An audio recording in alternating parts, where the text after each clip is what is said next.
ನ್ಯೂಸ್ಗೆ ಸ್ವಾಗತ. ನಂದಗಡ್ ಕೆರೆಯಲ್ಲಿ ಕ್ರಾಂತಿವೀರ ರಾಯಣ್ಣ ಪ್ರತಿಮೆಯನ್ನು ಕರ್ನಾಟಕದ ಘನ ಮುಖ್ಯಮಂತ್ರಿಗಳಾದ ಸನ್ಮಾನ್ಯ ಶ್ರೀ ಸಿದ್ದರಾಮಯ್ಯನವರು ಲೋಕಾರ್ಪಣೆಗೊಳಿಸಿದರು.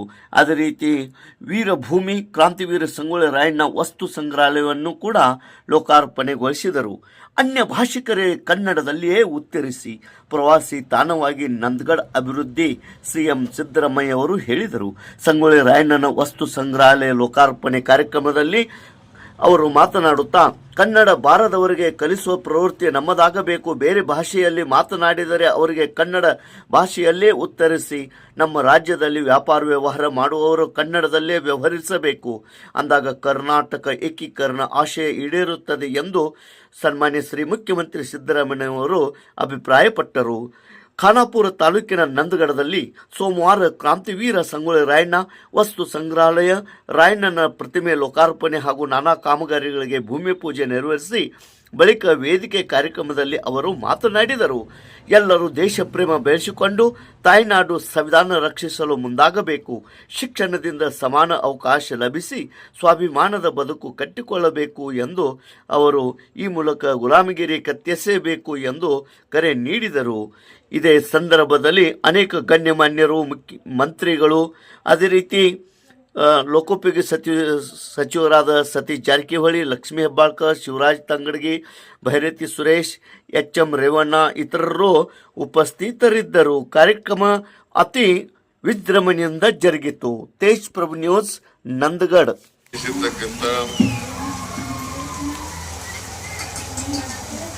ಕಾಗಿನೆಲೆ ಮಹಾಸಂಸ್ಥಾನ ಮಠದ ಪೂಜ್ಯರಾದಂಥ ನಿರಂಜನಾನಂದ ಪುರಿ ಸ್ವಾಮೀಜಿಯವರಿಗೆ ನಮಸ್ಕರಿಸಿ,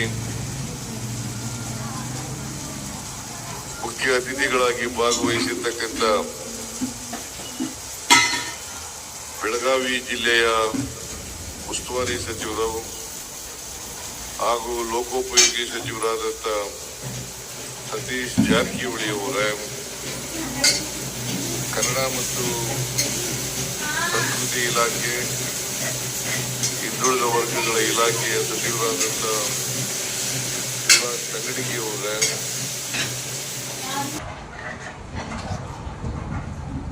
ಮಹಿಳಾ ಮತ್ತು ಮಕ್ಕಳ ಕಲ್ಯಾಣ ಇಲಾಖೆಯ ಸಚಿವರಾದಂಥ ಶ್ರೀಮತಿ ಲಕ್ಷ್ಮೀ ಹೆಬ್ಬಾಳ್ಕರ್ ಅವರೇ,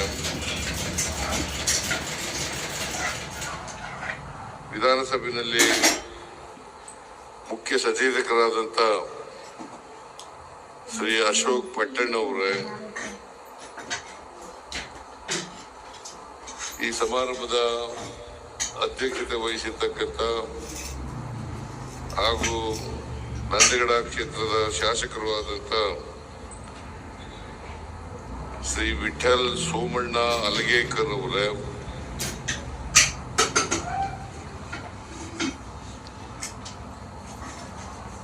ಗ್ಯಾರಂಟಿ ಯೋಜನೆಗಳ ಅನುಷ್ಠಾನ ಸಮಿತಿಯ ಅಧ್ಯಕ್ಷರಾದಂಥ ಮಾಜಿ ಸಚಿವರು ಆದಂಥ ಶ್ರೀ ಎಚ್.ಎಂ. ರೇವಣ್ಣ ಅವರೇ, ಶಾಸಕರಾದಂಥ ಮಹಾಂತೇಶ್ ಕೌಜಲ್ಗಿ ಅವರೇ, ಬಾಬಾ ಸಾಹೇಬ್ ಪಟೇಲ್ ಅವರೇ, ರಾಜು ಆಶಿಫ್ ಶೇಟ್ ಅವರೇ, ವಿಶ್ವಾಸ್ ವೈದ್ಯ ಅವರೇ, ಮೇಲ್ಮನೆಯ ಸದಸ್ಯರಾದಂಥ ಚಂದ್ರರಾಜ್ ಅಟ್ಟಿಹೊಳಿ ಅವರೇ, ಸಂಗೊಳ್ಳಿ ರಾಯಣ್ಣ ಅಭಿವೃದ್ಧಿ ಪ್ರಾಧಿಕಾರದ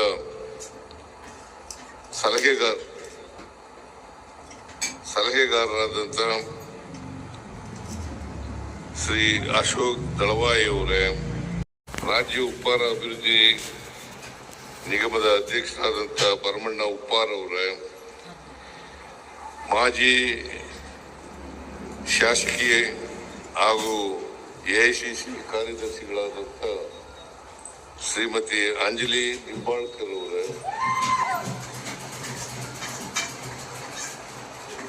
ಬೆಳಗಾವಿ ಅಭಿವೃದ್ಧಿ ಪ್ರಾಧಿಕಾರದ ಅಧ್ಯಕ್ಷರಾದಂಥ ಲಕ್ಷ್ಮಣರಾವ್ ಚಿಂಗ್ಳೆ ಅವರೇ,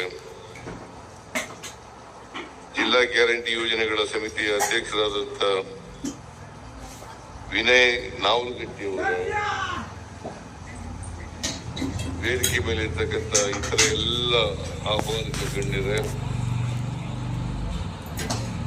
ಜಿಲ್ಲೆಯ ಎಲ್ಲ ಅಧಿಕಾರಿ,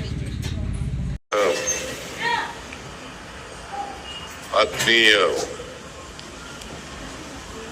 ಅಣ್ಣ ತಮ್ಮಂದಿರೇ, ಅಕ್ಕ ತಂಗಿಯರೇ, ಎಲ್ಲ ಯುವಕ ಮಿತ್ರರೇ, ಮಾಧ್ಯಮದ ಸ್ನೇಹಿತರೆ, ಇವತ್ತು ಸಂಗೊಳ್ಳಿ ರಾಯಣ್ಣ ಅವರ ಹೆಸರನ್ನ ಕೇಳಿದ್ರೇನೆ ಮೈ ಜುಮ್ ಅಂತದೆ.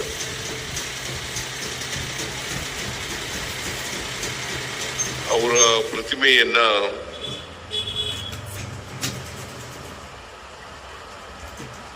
ಅವರ ಸಮಾಧಿ ಹತ್ರ ಇರ್ತಕ್ಕಂಥ ಕೆರೆಯಲ್ಲಿ ನಿರ್ಮಾಣ ಮಾಡಿ ಅದನ್ನ ಲೋಕಾರ್ಪಣೆ ಮಾಡ್ತಾ ಇದ್ದೀವಿ. ಅತ್ಯಂತ ಸಂತೋಷದಿಂದ ಈ ಪ್ರತಿಮೆಯನ್ನು ಲೋಕಾರ್ಪಣೆ ಮಾಡಿದ್ದೇನೆ ಅಂತಕ್ಕಂಥ ಮಾತುಗಳನ್ನ ಈ ಸಂದರ್ಭದಲ್ಲಿ ಹೇಳಲಿಕ್ಕೆ ಬಯಸ್ತಾ ಇದ್ದೇನೆ.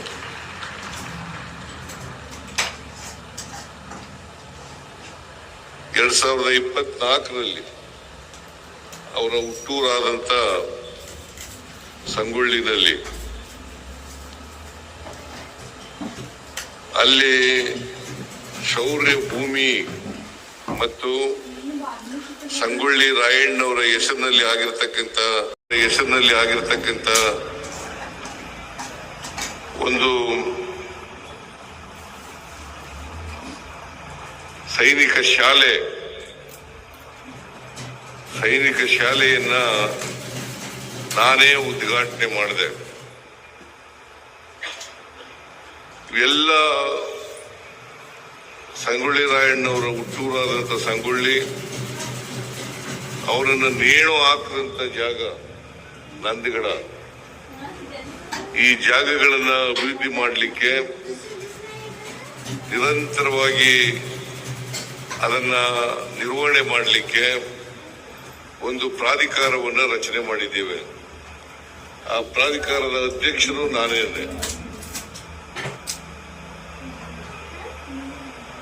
ಅದರ ಅಧ್ಯಕ್ಷರು ನಾನೇ.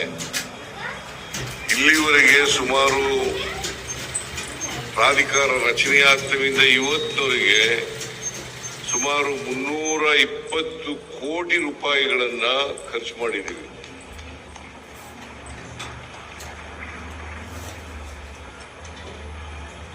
ಇವತ್ತು ಅವುಗಳ ಜೊತೆಗೆ ಒಂದು ವಸ್ತು ಸಂಗ್ರಹಾಲಯವನ್ನು ಕೂಡ ಪ್ರಾರಂಭ ಮಾಡಿದ್ದೀವಿ. ಇದಕ್ಕೆ ವೀರಭೂಮಿ ಅಂತಕ್ಕಂಥ ಹೆಸರನ್ನ ಇಟ್ಟಿರ್ತಕ್ಕಂಥದನ್ನ ನಾವು ಇವತ್ತು ಮರೀಲಿಕ್ಕೆ ಸಾಧ್ಯ ಇಲ್ಲ. ಒಟ್ಟಾರೆ ಸಂಗೊಳ್ಳಿ ರಾಯಣ್ಣ ಒಬ್ಬ ಸ್ವಾತಂತ್ರ್ಯ ಪ್ರೇಮಿ, ರಾಷ್ಟ್ರ ಪ್ರೇಮಿ, ನಾಡ ಪ್ರೇಮಿ. ಅವರು ನಮ್ಮೆಲ್ಲರಿಗೂ ಕೂಡ ಅವರ ಜೀವನ ಮಾರ್ಗದರ್ಶನ ಅಂತಕ್ಕಂಥ ಮಾತುಗಳನ್ನ ಹೇಳಲಿಕ್ಕೆ ಬಯಸ್ತಾ ಇದ್ದೇನೆ.